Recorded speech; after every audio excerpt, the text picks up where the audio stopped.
عبادت ہے۔ دعا کی 3 اقسام بیان کی گئی ہیں۔ پہلی تو یہ کہ دعا آسمانوں کا نور ہے، دوسرا دین کا سکون ہے، تیسری مومن کا ہتھیار ہے۔ اور جس شخص کی دعا قبول، ہر دعا قبول ہوتی ہے لیکن جیسے وقت پر نہیں ہوئی اور جو اس نے مانگا اسے اس وقت نہیں ملا تو وہ دعا اس کی عبادت کے تحت جمع کر دی جاتی ہے اور روز آخرت ان دعاؤں کا بدل دیا جاتا ہے، بدلا دیا جاتا ہے، اجر دیا جائے گا انشاءاللہ۔ تو مولانا نے اتنی ساری دعا کیا، سنگر صاحب نے، دل سے کی، اس بات میں کوئی دو رائے نہیں ہے کیونکہ اتنی دیر دعا کرنا کوئی آسان بات نہیں ہے، اور آپ کتنا بھی یاد کر لیں زبانی اتنے سارے الفاظ آنا بھی آسان نہیں ہے۔ یہ یہاں کا ماحول بھی ہے اور دوسرا دعا مانگنا فرض بھی ہے، تو اتنی لمبی دعا ہوگی عبادت میں شمار۔ ایک واقعہ، اب اس ساری بات تو آپ نے سن لی، اس کے اوپر ایک میں واقعہ بیان کرتا ہوں کہ ہمارے پیر مرشد علی میاں صاحب رحمۃ اللہ علیہ، سلطان میاں صاحب رحمۃ اللہ علیہ کے پیر مرشد یعنی سید محمد مرتضیٰ نیازی رحمۃ اللہ علیہ اچھا میاں صاحب فرماتے تھے زبان میں اثر پیدا کرو، دعا سے اثر نہیں ہے بلکہ اثر سے دعا ہے۔ تو زبان میں ایسی اثر پیدا کرو کہ جو تم اللہ تعالیٰ سے طلب کرو اللہ تعالیٰ وہ تمہاری دعا کو قبول کرے۔ اب اس پہ واقعہ بیان کرنا چاہوں گا کہ ایک شخص حضرت علی کرم اللہ وجہہ کریم کے زمانے میں بازار میں کھڑا ہو رہا تھا، آپ کا وہاں سے گزر ہوا۔ اس شخص رونے کی وجہ یہ تھی کہ اس نے چوری کی تھی اور اس کا ہاتھ کاٹ دیا گیا تھا۔ حضرت علی کرم اللہ وجہہ کریم اس کے پاس سے گزرے، اس شخص سے پوچھا کہ تم کیوں رو رہے ہو؟ اس نے واقعہ بیان کرا کہ امیر المومنین میں نے چوری کی اور اس کی سزا میں میرا ہاتھ کاٹ دیا گیا۔ تو امیر یوزانی کرنے لگے۔ تو حضرت علی کرم اللہ وجہہ کریم نے اس سے پوچھا کہ اگر میں تیرا ہاتھ جوڑ دوں تو کیا تو چوری کرنا چھوڑ دے گا اور توبہ کر لے گا؟ تو اس شخص نے کہا کہ اگر حضور ایسا ہو گیا تو میں چوری کرنا چھوڑ دوں گا اور میں توبہ کر لوں گا۔ حضرت علی نے کچھ بڑا دم کیا اور اس کا کٹا ہوا ہاتھ اللہ کے فضل سے جوڑ دیا۔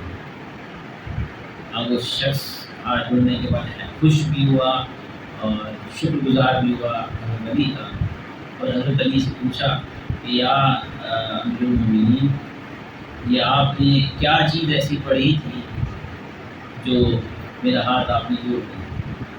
تو حضرت علی کرم اللہ وجہہ کریم نے جواب دیا کہ میں نے سورہ اخلاص پڑھی 3 دفعہ اور یہ ہاتھ جوڑ دیا۔ اس شخص یہ سن کے چلا گیا۔ اس کے دل میں یہ وسوسہ، یہ خیال پیدا ہوا کہ جس طرح حضرت علی کرم اللہ وجہہ کریم نے میرا ہاتھ سورہ اخلاص پڑھ کے جوڑ دیا ہے، اگر میں پھر سے چوری کروں گا تو میں بھی سورہ اخلاص پڑھ کر، قرآن کی تو صورت ہے، سورہ اخلاص پڑھ کر اپنا ہاتھ جوڑ لوں۔ اب اس شخص نے پھر چوری کی، اسے پھر سزا ملی، اس کا پھر ہاتھ کٹ گیا۔ اس نے ارادتاً اسی طریقے سے سورہ اخلاص کو پڑھا اور ہاتھ جوڑنے کی کوشش کی، ہاتھ نہیں جوڑا۔ صبح سے شام ہوئی، اسی کوشش میں رہا، ہاتھ نہیں جوڑا۔ از آخر وہ امیر المومنین امام المسلمین اسد اللہ غالب مطلوب کل طالب امام علی ابن ابی طالب کرم اللہ وجہہ کریم کے پاس آیا اور کہنے لگا یا علی، آپ جھوٹ بولتے ہیں معاذ اللہ کہ آپ نے سورہ اخلاص پڑھ کر ہی میرا ہاتھ جوڑا ہے، آپ مجھے سچ بتائیں کہ آپ نے کیا پڑھا، کیونکہ جو آپ نے مجھے سورہ اخلاص بتایا ہے وہ پڑھنے کے بعد سے میں ہاتھ کٹنے کے بعد سے وہی پڑھتا ہوں، جوڑنے کی کوشش کرتا ہوں، جڑتا نہیں ہے۔ حضرت علی نے فرمایا کہ آیت تو قرآن کی تھی لیکن زبان علی کی تھی۔ تو ہمارے پیر و مرشد نے جو ارشاد فرمایا کہ اثر سے دعا ہے، دعا سے اثر نہیں، یعنی اپنی زبان کا اثر ہے۔ اس شخص نے پھر سچی دل سے توبہ اور پھر حضرت علی نے اس کا ہاتھ جوڑا اور پھر بتایا۔ اب زبان میں اثر کیسے پیدا ہو؟ زبان میں اصل پیدا ہونے کا سب میں پہلا جو مسئلہ ہے وہ ہے نوالا. جو کھانا ہم اپنے پیٹ میں ڈالتے ہیں وہ پہلا اثردار زبان کے ذریعے ایمان کی قوت کی. اگر ہم روزی حلال کھاتے ہیں اور اپنی اولادوں کو کھلاتے ہیں تو ہماری ایمان کی کیفیت بڑھ جائے گی. تو وہیں ہم اپنے اندر اور اپنی اولاد کے اندر لقمہ حرام یا کسی کا مال غصب کر کے جس بھی طریقہ کا مال جو غلط ذرائع سے حاصل ہو اس کو کھلاتے ہیں تو زبان میں اثر کرتے ہیں. پہلا بزرگان دین بالخصوص حضرت بابا محمود فرید الدین گنج شکر رضی اللہ تعالیٰ عنہ کا قول ہے کہ آپ نے فرمایا کہ خلاف سب کو دو، کھاؤ سب کا مت. خلاف سب کو دو، لنگر کا جو آپ کھا سب آ رہا کھاؤ، لیکن کھاؤ سب کا مت. کہ اس کی روزی کس طرح کی ہوگی، اس میں اس کی آمدن کس طرح کی ہوگی جس سے تمہارا تقویٰ ضائع ہو جائے. بعض بزرگان دین کی کیفیت تھی کہ اگر وہ کسی کے یہاں کھا لیتے تھے اور اس کی روزی صحیح نہیں ہوتی تھی تو رات کو میں احترام لاحق ہو جاتا ہے اور وہ حرام روزی اللہ کی قدرت سے ان کی جسم سے باہر آ جاتی. اب دوسرا اللہ تعالیٰ زبان میں اصل ایمان میں کیفیت. زبان میں اصل سے مراد یہ ہے کہ دل کا زندہ ہونا. زبان میں اصل کا مطلب یہ ہے کہ آپ کا ایمان زندہ ہونا، آپ کا قلب پاک ہونا، آپ کی نفس کی تزکی ہونا، آپ کے قلب کی تشفی ہونا، یعنی نفس پہ قابو حاصل ہونا، قلب کا صاف ہونا. اب قلب صاف ہونے کا مطلب کیا ہے؟ قلب صاف ہونے کا مطلب ہے حضور نبی کریم صلی اللہ علیہ وسلم کی اس دعا کو آپ سمجھیں گے تو شاید آپ سمجھ پائیں. اللہم طاہر قلبی من نفاق. حضور نبی کریم صلی اللہ علیہ وسلم کی دعا ہے جو آپ دل میں کم از کم 72 بار پڑھتے ہیں. حالانکہ آپ کے دل میں کوئی آلودگی تھی نہیں، آپ تو ہر چیز سے معصوم و پاک ہیں، لیکن آپ ہمارے نہیں پڑھتے. اب اللہم طاہر قلبی من نفاق کا مطلب یہ ہے کہ اللہ تعالیٰ میرے دل کو دنیا کی آلودگیوں سے پاک فرما. میرے دل میں جو بھی گندگی ہے، جو بھی دنیاوی لالچ ہے، حسد، بے ایمانی یا کچھ بھی طرح کی منافقت جو اللہ کو پسند نہیں ہے، ان چیزوں سے میرے دل کو صاف و پاک کرنا. پہلی چیز تو یہ. اب ساری جو زندگی کی محنت ہے وہ قلب کو صاف کرنے پر ہے. اللہ ہمارا قلب پاک کرے، کیونکہ جب ہم اپنے قلب کو ریا سے یعنی دکھاوے سے، شرک سے، انا پرستی سے، بے ایمانی سے، کفر سے، یعنی تمام بندگی سے پاک کر کے ایمان کی کیفیت اپنے اندر ڈالیں گے تو اس کے لیے حضور نبی کریم صلی اللہ علیہ وسلم نے ارشاد فرمایا قلب مومن عرش الہی. مومن کا قلب اللہ تعالیٰ کا عرش. اب عرش کس چیز کا نام ہے؟ عرش اس چیز کا نام ہے جہاں پر اللہ تعالیٰ قیام کرتا ہے. تو اللہ تعالیٰ کے رسول نبی کریم صلی اللہ علیہ وسلم نے وہ عرش مومن کے قلب کو بتایا ہے. یعنی کہ اگر مومن میری نظر میں وہی شخص ہے جس کا قلب پاک ہو، یعنی مومن کا قلب پاک ہو جائے تو اللہ تعالیٰ اس کے دل میں جگہ بنا دیتا ہے، جس کے لیے اللہ تعالیٰ کہ میں تمہاری شے سے زیادہ تمہارے قریب. ہماری جو سانس لینے کی ندی ہے اس سے زیادہ اللہ تعالیٰ ہمارے قریب، لیکن تم دیکھتے نہیں. اب ہم اللہ تعالیٰ فرما رہا ہے کہ میں تمہاری شہرت سے زیادہ تمہارے قریب ہوں، لیکن تم دیکھتے نہیں. تو وہ دیکھنے والی آنکھیں کیسے پیدا ہوئی؟ وہ آنکھیں باطنی آنکھیں ہیں، وہ قلب کی صفائی ہونے کے بعد حاصل ہوتی ہے. اب اس کو اس طرح سے ایک شاعر نے حضرت نور الدین عبدالرحمن جامی کی نفات الانس میں ایک عربی شعر کا ترجمہ شمس بریلوی نے کیا. انہوں نے لکھا کہ وہ ہماری ذات سے ہے نزدیک تر. وہ ہماری ذات یعنی پرسنالٹی، وہ ہماری ذات سے ہے نزدیک تر. نزدیک تر مطلب نزدیک سے بھی نزدیک تر، قریب سے بھی قریب. وہ ہماری ذات سے ہے نزدیک تر، بس اس کو ہے خبر جو خود سے ہے واقع خبر. یعنی اللہ تعالیٰ کی وہ ہماری ذات سے ہے نزدیک تر، بس اس کو ہے خبر جو خود سے ہے بے خبر۔ کس کو کہا ہے بے خبر؟ کہا ہے صوفی کو، صالح کو، اہل تصوف کو، عارف کو، کہ وہ لوگ صرف اور صرف اپنی یاد کو بھول کر ہم اب خدا کی یاد میں گم رہتے ہیں، اور انہیں اپنی ذات و صفات کی کوئی اہمیت اور کوئی ضرورت نہیں ہے۔ اسی لیے طریقت کو بے نام و نشان کہا جاتا ہے کہ جو بھی اس راہ میں کرتا ہے وہ اللہ اس کا مطلوب، اللہ اس کا معبود، اللہ اس کے لیے موجود، اللہ اس کے لیے مقصود ہوتا ہے۔ اور جو یہ نیت کر لیتا ہے وہ یہ چیزیں سمجھنے کے لیے تیار ہو جاتا ہے اور اللہ تعالیٰ ان سے معرفت کی دولت کرتا ہے۔ اب جب انسان کا قلب پاک ہوتا ہے تو اس کے اندر اللہ تعالیٰ کا نور نمایاں ہوتا ہے، اور اس تجلی کے ذریعے وہ اللہ تعالیٰ کی راہ میں سفر طے کرتا ہے، جسے سفر سلوک، سفر معرفت، سفر طریقت کہا جاتا ہے، جو بندہ اپنے سے خدا تک طے کرتا ہے۔ خدا کے سفر کی پہلی ابتدا قلب کا پاکیزہ ہونا ہے اور نفس کا قابو، اور اب اس کو قلب کو پاک کرنے کا طریقہ کیا ہے؟ قلب کو پاک کرنے کا طریقہ ہے ذکر خدا، یعنی اللہ کا ذکر۔ اللہ کا ذکر وہ چیز ہے کہ جو قلب کو زندہ کرے، جس کے لیے اللہ تعالیٰ نے فرمایا فَاذْكُرُونِي أَذْكُرْكُمْ، کہ تم مجھے یاد کرو میں تمہیں یاد کروں۔ پھر اللہ تعالیٰ نے فرمایا فَاذْكُرُوا اللَّهَ ذِكْرًا كَثِيرًا، کہ اللہ کا ذکر بے حساب کرو۔ تو اب جب ہم اللہ کا ذکر کرتے ہیں تو ہمارے قلب میں جو آلودگیاں ہیں اس ذکر سے صاف ہو۔ طریقہ پہلا ذکر کا یہ ہے کہ جو نیا سالک ہے جو اس راہ میں آیا ہے، پہلے اس سے زبان سے ذکر کرایا جائے، مطلب آواز کے ساتھ۔ اس ذکر کو ذکر لسانی بھی کہتے ہیں، لسان کہتے ہیں زبان، فارسی میں اور عربی میں ذکر لسان کی زبان سے ذکر کرایا جاتا ہے۔ پھر جب وہ زبان سے ذکر کرنے کا عادی ہو جاتا ہے تو اسے ذکر قلبی سکھایا جاتا ہے۔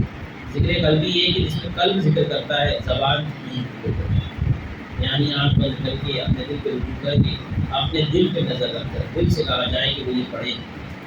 اکثر ہم یہ تعلیم کر رکھی ہے، کرتے ہیں یہاں موجود ہیں، اس کو ذکر قلبی کہا جاتا ہے۔ جب وہ کر لیتا ہے تو اس کے بعد ذکر اور مقام ہے، ذکر روئی کی ہے، اور جب ذکر قلبی کرتا ہے تو اس کے دل میں ایک نور پیدا ہوتا ہے۔ اب ذکر میں نور کب پیدا ہوتا ہے، ذکر کب صاف ہوتا ہے، اس کے لیے پہلے شیخ کی صورت کو اپنا نمایاں بنانا ہے۔ جب آپ ذکر کریں تو اپنے شیخ کی صورت کو اپنے سامنے رکھیں۔ اس کی وجہ حضور نبی کریم صلی اللہ علیہ وسلم کی حدیث ہے الرفیق ثم الطریق، کہ پہلے راہ کا رفیق اختیار کرو، پھر راہ پہ چلو، راہ تلاش کرو، راہ کا سفر کرو۔ تو رفیق پیر و مرشد ہے جو آپ کی راہ یہ ہے کہ اس کے اندر وہ کیفیت ہونا چاہیے کہ وہ آپ کو راہ بتا سکے۔ اس پہ حضرت مولانا روم نے فرمایا، حافظ سراج نے فرمایا، معاف کیجیے گا، کس کے خود گم است کار رہبری کی طرف، یہ جو خود گمراہ ہیں وہ دوسروں کو راہ دکھا رہے ہیں۔ تو پہلی چیز کہ ہمیں تو پہلے مرشد وہ ڈھونڈنا ہے جو ہماری رہنمائی کرنے کا صلاحیت رکھتا ہے اور اس کی صحبت ہمیں اختیار ہے۔ قلب زندہ تبھی ہوتا ہے جب ہم ذکر کرتے ہیں اور خدمت خلق کرتے ہیں۔ ذکر سے پہلے قلب کو زندہ کرنے کی سب میں جو پہلی سیڑھی ہے وہ ہے خدمت خلق۔ جو چیز ہم اپنے لیے کرتے ہیں وہ ہمارے کو ہی ثواب ہے۔ نماز، روزہ، رکعات، فطرہ، حج، یہ ہمیں اپنا ثواب دینے سے اللہ سے کوئی تعلق نہیں۔ اللہ کی تمام چیزوں سے بے نیاز، یہ تو ہمارے ہی فائدے کی نہیں کر رہے ہیں کہ جب ہم کریں گے اللہ تعالیٰ ہمیں اس کا اجر دے گا۔ ہم اپنی ڈیوٹی نبھا رہے ہیں جس کی وجہ اللہ تعالیٰ ہمیں ہماری تنخواہ دنیا میں اور آخرت میں دے گا، اور اگر ہم ہماری ڈیوٹی نہیں کریں گے تو ہمیں تنخواہ نہیں ملے گی۔ بلکہ وہ پینلٹی کے تحت کچھ بھی اللہ معاف کرے ہو سکتا۔ لیکن اس کے برعکس ان کاموں کے علاوہ جب ہم کسی دوسرے شخص کی مدد کرتے ہیں، کسی شخص کی مدد کرنے کی ارادہ کرتے ہیں، کسی طرح مالی مدد، جانی مدد یا راحت پتھر بھی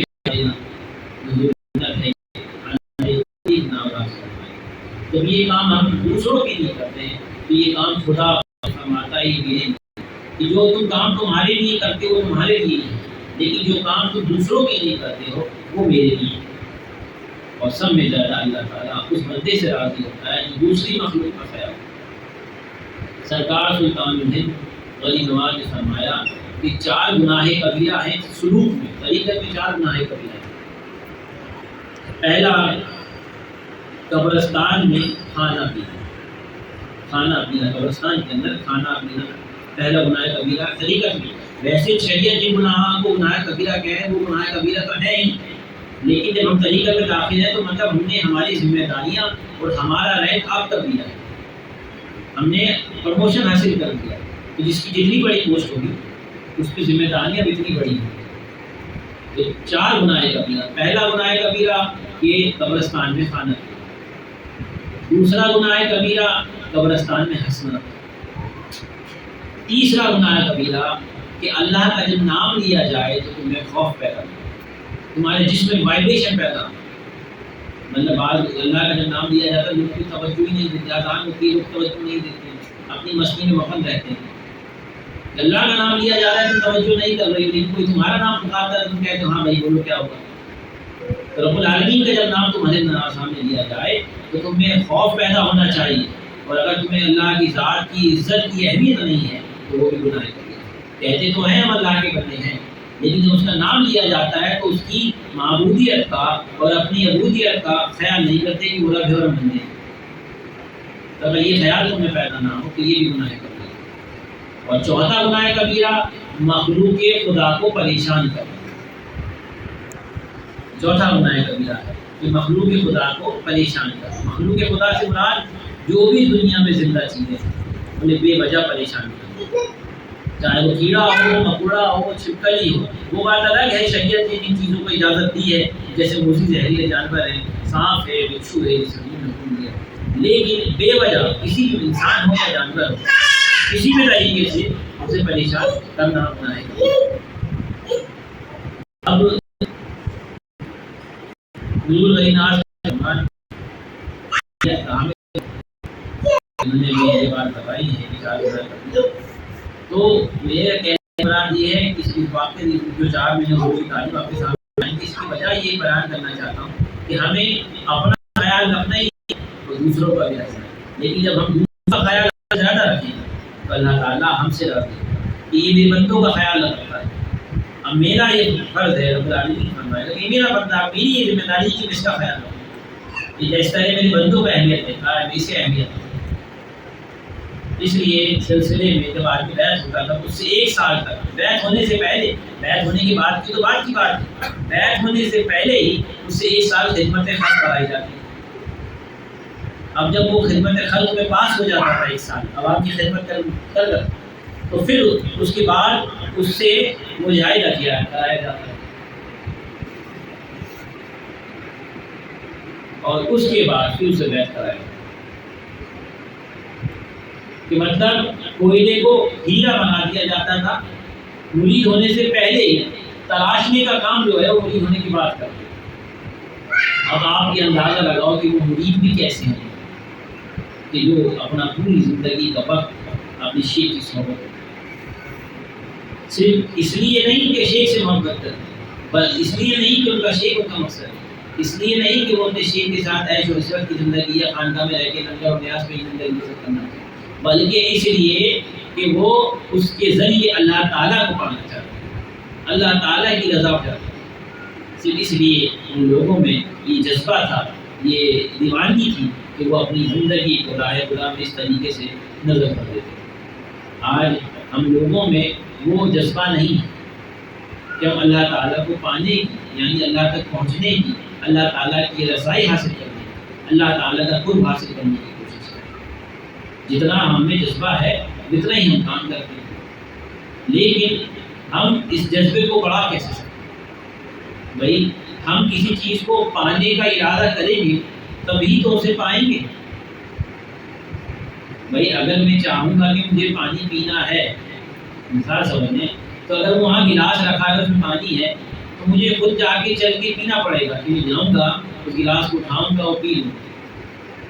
تو طریقت کے پینے کا نام بھی میں عرفان، اللہ تعالیٰ نے اس کو بھی شراب طہورا، جو روز آخرت آب کوثر پہ اللہ تعالیٰ جنتیوں کو دے گا نا، آب کوثر کا پانی، کوثر کا پانی ملے گا، ان آبئی نہ تو وہ میں عرفان سے طریقت میں عرفان کرنا، معرفت کی شراب۔ تو اگر وہ بھی پینا ہے تو اس کے پینے کے لیے تو اس راہ میں سب کی محنت کرنی ہے۔ اب محنت کرنے کی ابتدا اپنے قلب کو پاکیزہ کرنا، پاکیزہ کرنے کے لیے ہمیں ذکر کرنا، اور ایک ذکر وہ ہے کہ 1 گھنٹے بیٹھ کے لا الہ الا اللہ، یا حی یا قیوم، استغفر اللہ، سبحان اللہ، الحمدللہ سب پڑھ لیا۔ پڑھنے کے بعد پھر آئے بریانی پیٹ بھر کے کھانے چل گئی۔ یہ یہاں کا نہیں ہے، یہ سب جگہ کا بات کرتا ہوں۔ تو یہ جو ہے ظاہر پرستی ہے کہ ہم نے زبان سے جو ذکر کیا لیکن اس ذکر کو اپنے دل میں نہیں اتارا۔ لا الہ کا مطلب کیا ہے؟ کیا مطلب ہے لا الہ؟ نہیں کوئی معبود الا اللہ، سوائے اللہ کے۔ تو یہ ہم زبان سے کہتے ہیں نہیں، لیکن جب ہم اس کہنے کو اپنے دل کے ساتھ کہیں گے اور اس کے ترجمے کے ساتھ جب ہم اسے اپنے دل میں اتاریں گے، تو جب ایک چیز کسی دل پہ آتی ہے، حضرت سلطان ابراہیم ابن ادھم بلخی نے فرمایا کہ اگر تم اللہ کا ولی، اللہ اپنے مرید سے فرمایا کہ اگر تم اللہ کے ولی بننا چاہتے ہو تو اپنے دل سے 2 چیزیں نکال دو، دنیا اور آخرت کی رغبت اپنے دل سے نکال دو۔ دنیا کی رغبت مطلب دنیا کی چاہت، مال و زر و عیش و عشرت، اس کو دل سے نکال دو۔ اب آخرت کی چاہت کیا ہے؟ جنت، نور و قصور اور انعامات کو اپنے دل سے نکال دو۔ ولی بندی کی شرط بتا رہے ہیں کہ دنیا اور آخرت، دایاں اور بایاں دونوں بات اپنے دل سے نکال دو۔ اپنے دل کو ہر چیز سے خالی کر دو۔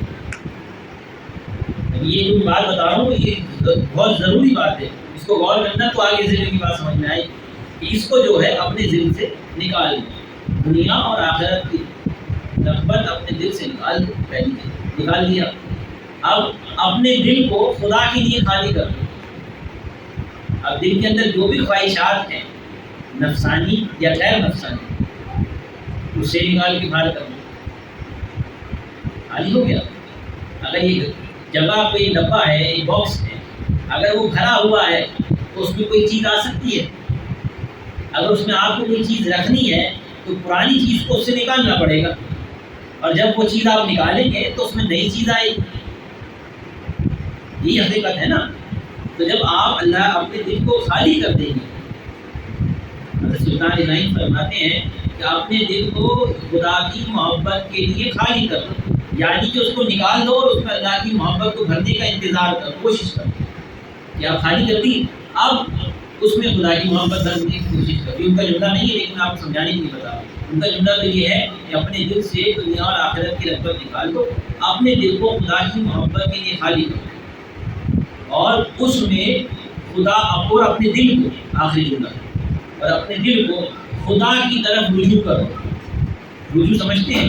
رجوع مطلب اپنا سارا مقصد، سارا ارادہ، سب کچھ اللہ کی طرف کرو کہ میرا رستہ، میرا منزل، مثال کے طور پر مجھے دلی جانا ہے تو میں ساری تیاری اس چیز میں لگا دوں کہ مجھے دلی کیسے جانا ہے۔ اس کو کہتے ہیں رجوع ہونا، کہ میں دلی کی طرف رجوع، جیسے ابھی آپ میری طرف رجوع کا میری بات کو سن رہے ہیں، تو اپنے دل کو اللہ کی طرف رجوع کرو۔ جب تم یہ صفت، یہ کوالٹیز اپنے اندر پیدا کر دو گے تو تم اللہ کے ولی ہو جاؤ۔ کہنے کو بہت آسان ہے لیکن دل کو خالی کرنا ہر چیز سے، اچھے سے بھی اور برے سے بھی، دنیا سے بھی آخرت سے بھی۔ اگر ایک جائے گا تو دوسرا آئے گا۔ حضرت علاء الدین علی احمد ثابت کلیری رضی اللہ تعالیٰ عنہ، سلسلہ چشتیہ کی مجلس الفقہ، وہ فرماتے ہیں جس طرح ایک میدان میں 2 تلواریں نہیں رہ سکتی، جب 2 یودھا لڑتے ہیں آپس میں تو ایک تو مرے گا، تو ایک میان میں دو تلواریں نہیں رہ سکتی، اس طریقے سے ایک دل میں دو محبتیں نہیں رہ سکتی، یا تو دنیا کی محبت رہے گی یا دین کی محبت رہے گی۔ میں یہ نہیں کہہ رہا کہ آپ دنیا کو چھوڑ دیں، بلکہ نہیں، آپ اپنے فرائض کو بھی انجام دیں، اپنی ذمہ داریوں کو بھی انجام دیں، جو بھی آپ سے جڑے ہوئے لوگ ہیں ان کا بھی خیال رکھیں، جو بھی اللہ تعالیٰ نے آپ پہ جائز ذمہ داریاں دی ہیں سب آپ ادا کریں، لیکن وہ ادا کرتے ہوئے بھی اپنے دل کو یاد خدا میں مشغول، یعنی ہوش با دلم اپنے